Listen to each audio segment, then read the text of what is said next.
Hey everyone, Ashley Mailloux here with the Daily Racing Forum. This weekend there's stakes races across the country, and on Saturday at Turfway Park there are a ton of stakes races, one of which is their 11th race. It's the Bourbonette Oaks, a mile and a 16th on the synthetic for 3-year-old fillies. And looking at this field, it's a big field of 11. I think it's kind of a wide open event, especially at least in the exotics. Some notable names in here. Botanical is 2-1 on the morning line. This is one of several in here for Brad Cox, who has been dominant in her last 3 efforts, runaway winner in all of those. Jorge Delgado shipping a horse in. That's Miss New York. Other horses to maybe mention, California shipper AG Bullet on the outside, as well as some others. So it's a really wide open event. And as I mentioned, a big field. So we'll dive right into it with the horse on the rail, the number 1, Renegade Rebel. This one's trained by Mark Cassidy and picked up her first graded stakes victory last time out back in November at Woodbine. That race was the Grade 3 Mazarine, where this one was the stakes, I shouldn't say stakes, but the setting, the pace in that race, in the stakes race,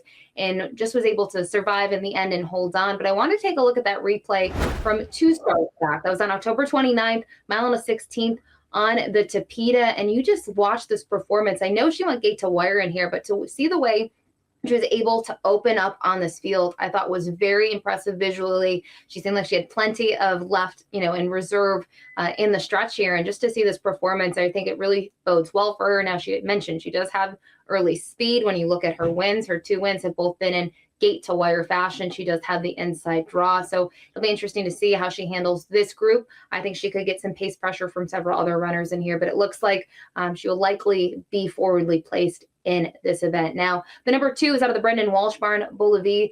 This horse is intriguing. If you look at that most recent effort, she faced the boys. And yes, it was on a synthetic surface. And I thought she ran very well in that effort. And actually, the winner of that race, Brave Emperor, most recently won just a few days ago, won the Road to the Kentucky Derby conditions race at Kempton, which actually earned him some Kentucky Derby points. So interesting to see how well she ran against the boys. Now she's going to, face fellow female runners, noting her efforts even on the synthetic overseas and her turf races. She actually has some decent form, so I do think she's a bit of a sleeper in this race. And Arado Ortiz Jr.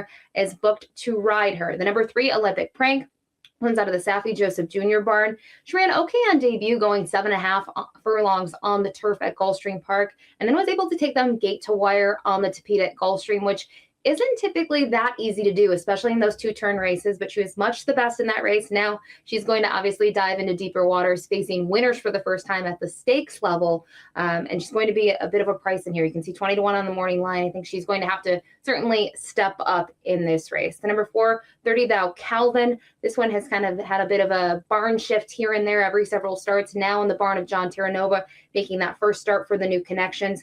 Was able to win last time out at Gulfstream Park on the Tapeta. And in terms of placement in this race, I do think she could be slightly intriguing, because when you look at her races, the 2 that she's won, she's been mid-pack and has made a late run and been able to get the job done. So I do think she's intriguing, especially kind of noting some other runners in here having pace. She should have some pace to run at and might be able to get a good trip. Kazushi Kimura has the mount. We'll move to the number 5, Botanical, who is the morning line favorite at 2-1. This one is trained by Brad Cox. I've mentioned has been a runaway winner in those last 3 efforts, all at Turfway Park, all going a mile. But the race that I actually wanted to show was a turf race, which I'll show you why I want to show this race from middle of October at Keeneland. You can see she's the number 2 in this race. And prior to this, you would have saw that she's kind of more towards the inside. She has to angle out. She gets bumped around a bit here in the stretch.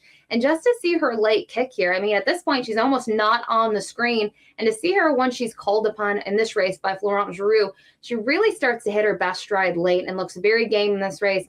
She ends up getting second. She only misses by 3/4 of a length. I think this is a huge effort.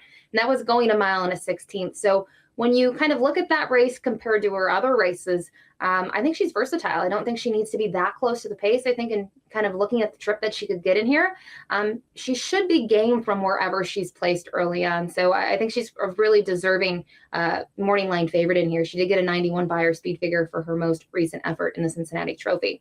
The number 6, Always at Ease, a bit of a long shot in here for the DeSormo brothers. Keith DeSormo, the trainer, Kent, set to ride this one. Was 5th last time out at Turfway. That was going 6.5 furlongs. And interesting to note about this one, last several efforts have been all sprinting, whether that's been on a synthetic surface, turf, or dirt. It's been a while since this horse has gone 2 turns, and that was early on in the career. Now, looking at the recent races, you may be wondering, hey, the extra distance might be able to help her chances. So I'm curious to see. I think she's maybe a fringe player at best in here, but the added distance might be to her liking in this race. The number 7, Miss New York, this one trained by Jorge Delgado. She's another 2-time winner in this field, and her maiden score came on the Tapeta, but most recently she won on the dirt at Tampa. So she's just going to make her second start of the year, and that second start after the freshening. From a numbers perspective, I do think she would have to improve in this race. And just looking at her, I'm curious, but not that curious in general. So I'd probably take a sit and wait approach with her. I'm just not sure how she's going to stack against this field with some runners that have had, stakes competition under their belt. The number 8, Flashy Gem. This is another one trained by Brad Cox, who was a runaway winner last time out in her first Tapeta try, and just her only performance at Turfway. Prior to that, she had 2 turf efforts at Ellis Park. The second one was where she was able to graduate, and she did it in front-end fashion. She's another one, has been forwardly placed in her 2 wins and has been able to kind of widen up on the field. I'm curious to see if she'll show versatility in this spot, and she seems to be training really well. She has some really swift workouts at Turfway Park in preparation for this race. The number 9, She Will Ghost You. This one out of the Eric Reed barn. Last time out, I watched the replay of this race from Turfway Park when she was able to stretch out to a mile. She really had been needing that extra distance compared to her 2 starts at Turfway going 6 furlongs. So obviously I think she wants to go long. She showed that last time out, but she's another one, like a couple other runners I've mentioned in here. They're going to face winners for the first time against stakes competition. For her best case scenario is that the pace is very hot so that she'll be able to close late like she was able to do last time out, and she's been able to do in most of her starts. We're on this out with 2 more horses in here. The number 10, Medaglia Forever. This one out of the Rusty Arnold barn. This is a maiden in this field. Now, on debut, she finished 9th. She was well beaten at Churchill, and then making her first start of 2023 at Gulfstream Park, she stretched out in distance and just surrendered in the end. Now, she was beaten by a neck. She was favored in there. I think the added ground helped her. I think she may have needed that debut race under her belt. But I'm not sure about the quality of that last group. I would think that she would really have to improve today from a figure standpoint and just really would need to progress forward to kind of have an impact in the Bourbonette Oaks. And then rounding out the field, the number 11, AG Bullet. This one is coming out from California and shipping over, has won her last 2 races. We'll take a look at that most recent replay where she takes competition after breaking her maiden quite nicely, and she was able to get the job done in here by a neck. She's the number 4. You can't miss her. She's a gray roan filly, and just looking at the way she's able to prevail in here, obviously it's not the easiest of wins in the end because other horses are making up some ground on her, but I did think she was pretty game in the stretch, did not want to get beat, which I think is a great quality to have in a horse. I think it's worth noting that you look at the other horses that she faced. Princess Bettina just came back to win a stake just last weekend at Santa Anita. So nice to see that the Lady Shamrock has been a productive race. I think bodes well for this one that she does have 2 good turf efforts. The synthetic surface will be her biggest question, I think, in terms of can she handle it or will she not like it? But at least she's shown up on the turf. So 11 runners here scheduled to race in the Bourbonette Oaks. It's a wide open event. And ultimately, in terms of the top spot, I did land on the number 5, Botanical, who I know is a short price on the morning line, is 2-1. But I think the thing that I like about her most is what she's shown. We watched the replay at Keeneland. It looked like all chances were lost early on, but she was able to make up a ton of ground, had a really nice late kick. And then more recently, she's just kind of decimated her competition in her 3 outings at Turfway Park. So I think she's extremely tough in here.